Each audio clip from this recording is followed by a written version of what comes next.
Tam Quốc Diễn Nghĩa, tiểu thuyết nổi tiếng của La Quán Trung, không chỉ đơn thuần là cuốn sách, ghi lại một trong những thời đại loạn lạc bậc nhất lịch sử Trung Quốc, mà còn là tác phẩm chứa đựng nhiều bài học sâu sắc về kinh doanh.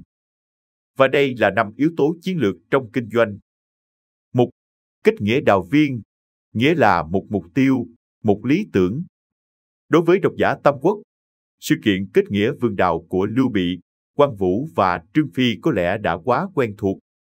Hoàn cảnh của một tay thục có phần chấp vá khi đó không khác là mấy so với những gì mà một startup phải trải qua. Xuất phát điểm ban đầu chỉ là ý tưởng, trong khi Ngụy hay Ngô sở hữu đầy đủ mọi nguồn tài nguyên cần thiết. Và cả một đế chế chống lưng phía sau, Thục không có gì ngoài 3 nhà đồng sáng lập. Với tài sản duy nhất là một ước mơ chung, một lý tưởng chung và một mục tiêu chung. Khi ấy, dù có tiếng là mang trong mình dòng máu hoàng thất, song Lưu Bị và hai người anh em thực sự không có bất cứ thứ gì ngoài khát vọng khôi phục nhà Hán. Thành thực mà nói, mãi sau trận Xích Bích, Thục mới có khái niệm gọi là kinh đô đóng quân. Và dù nhiều lần Lưu Bị phải nương nhờ dưới trướng người khác, song sợi dây liên kết giữa 3 anh em Lưu, Quan, Trương không vì thế mà bị cắt đứt. Bài học rút ra là, để khởi nghiệp thành công, các nhà sáng lập nhất thiết phải có chung một mục tiêu và lý tưởng. Bởi vì, khi đi lên từ 2 bàn tay trắng, khó khăn và vấp ngã là điều không thể nào tránh khỏi. Việc sở hữu một mục tiêu chung cũng như một lý tưởng chung sẽ giúp cho các thành viên sáng lập đoàn kết hơn. Trước những tình huống khó khăn hay mâu thuẫn, vốn xuất phát từ sự khác biệt trong suy nghĩ và cách thức làm việc.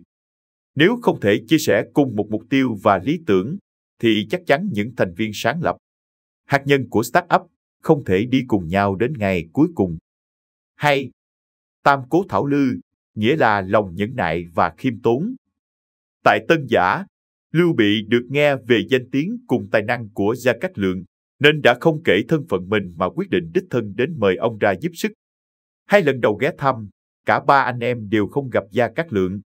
Trong đó, lần thứ 2, cả 3 gặp phải trận tuyết lớn song vẫn cố đến nơi, vì Lưu Bị cho rằng đổi gió tuyết mà đi mới tỏ được lòng thành. Đến lần thứ 3, cả Quan Vũ cũng không vui, ngỏ ý không muốn đến. Song, Lưu Bị nhất định muốn đi. Đến nơi, Lưu Bị kiên nhẫn đứng đợi Gia Cát Lượng ngủ một giấc rồi mới kính cẩn bàn việc lớn. Sau khi nghe Gia Cát Lượng phân tích tình hình khi ấy, Lưu Bị liền quỳ xuống mà khẩn cầu ông giúp đỡ. Cảm động bởi sự chân thành, khiêm tốn của Lưu Bị, Gia Cát Lượng đã nhận lời và sau này giúp Thục đạt được nhiều thành tựu lớn. Bài học rút ra là, trên con đường kinh doanh nói chung hay khởi nghiệp nói riêng, lòng nhẫn nại và sự khiêm tốn là 2 yếu tố cực kỳ quan trọng. Con đường lập thân, lập nghiệp vốn không trải hoa hồng, song không phải là bất khả thi. Sẽ có lúc, thậm chí cả những người đồng sáng lập công ty cũng sẽ khuyên bạn từ bỏ một điều gì đó. Nhưng, hãy kiên nhẫn, vì mỗi một thất bại là mỗi một bước đệm đưa ta đến gần hơn với mục tiêu. Ngoài ra, người doanh nhân cũng cần phải biết vứt bỏ cái tôi của mình mà nghiêm túc học hỏi và tiếp thu với tấm lòng cầu thị. Bởi vì, ý tưởng của bạn chưa chắc đã là độc nhất và thực sự nổi bật như những gì bạn vẫn tưởng tượng đâu. 3. Lựa chọn Hoàng Trung, nghĩa là dùng người chính xác. Hoàng Trung, một trong ngũ hổ tướng của Thục, được Tam Quốc Diễn Nghĩa miêu tả là một lão tướng song có sức địch muôn người. Lưu Bị, vì ý thức được tài năng và sự trung thành của ông, nên vẫn phong Hoàng Trung làm hậu tướng quân. Vị trí ngang hàng với Quan Vũ tiền tướng quân, bất chấp tuổi tác của ông đã cao. Bài học rút ra là, điều quan trọng để sử dụng nhân viên là thực lực chứ không phải các yếu tố bên ngoài. Đừng xem thường nhân viên già, bởi vì đôi khi họ còn làm tốt hơn nhân viên trẻ. Phàm là người, ai cũng có những suy nghĩ và định kiến của riêng mình.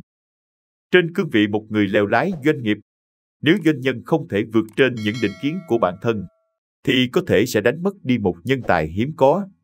Và, tệ hơn nữa là nhân tài ấy rất có thể sẽ đầu quân cho đối thủ của bạn.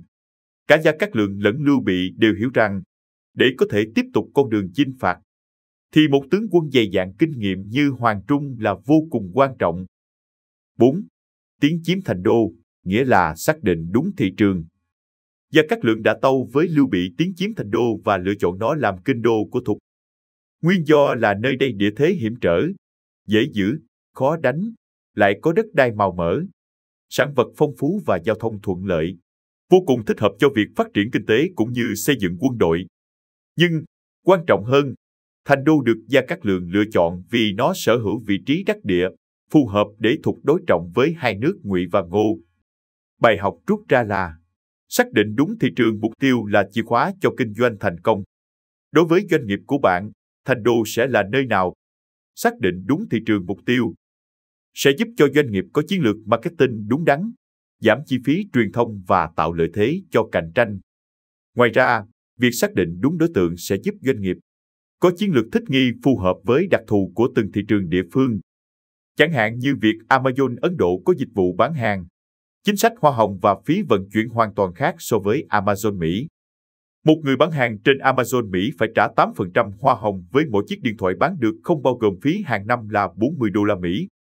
Song, tại Ấn Độ, người bán chỉ phải trả 5% không phải chịu phí hàng năm. Nguyên do là vì giữa Amazon và Flipkart tại Ấn Độ có sự cạnh tranh quyết liệt về số lượng người bán hàng mới. 5. Trận xích bích, nghĩa là hợp tác chiến lược. Trước trận xích bích, Ngụy là quốc gia có thực lực mạnh nhất trong ba nước, và Tào Tháo đang dẫn quân binh định phương Nam với số lượng áp đảo. Trước tình thế đó, Thục nhận ra bản thân quá yếu để có thể chiến đấu một mình. Trong khi đó, Đông Ngô lại là quốc gia sở hữu vị trí then chốt, vì họ vốn quen thuộc với thủy chiến. Thế nên, để đẩy lùi Ngụy, Gia Cát Lượng, bằng tài ngoại giao của mình, đã thuyết phục Đông Ngô liên minh để kháng quân Tào. Bài học rút ra là, nếu là một start-up hay đơn giản là một doanh nghiệp nhỏ, bạn hoàn toàn có thể tự liên hệ mình với tình thế của Tây Thục. Khi kinh doanh, thông thường, doanh nghiệp sẽ luôn gặp phải một đối thủ như Bắc Ngụy, lớn, mạnh hơn về mọi mặt và sẵn sàng thao tóm toàn bộ thị trường. Nhưng cũng sẽ có những công ty khác giống như Đông Ngô, quy mô trung bình và có tiềm năng tốt. Sẽ có lúc, bạn buộc phải chấp nhận sự thật rằng không thể đương đầu trực diện với một đối thủ lớn, mà cần thiết phải có kế hoạch liên minh chiến lược. Dù việc thuyết phục một ông chủ như Đông Ngô thiết lập quan hệ đối tác là không dễ dàng, song đó là điều cần thiết để đảm bảo sự sống sót của doanh nghiệp trong cuộc chiến giành thị phần. Video của chúng tôi đến đây là kết thúc. Cảm ơn tất cả các bạn đã quan tâm tới xe hay V88 và theo dõi video của chúng tôi. Đừng quên like, share và đăng ký kênh nhé. Đặc biệt đừng quên bật chuông để theo dõi những video nhanh nhất. Một lần nữa xin cảm ơn tất cả các bạn.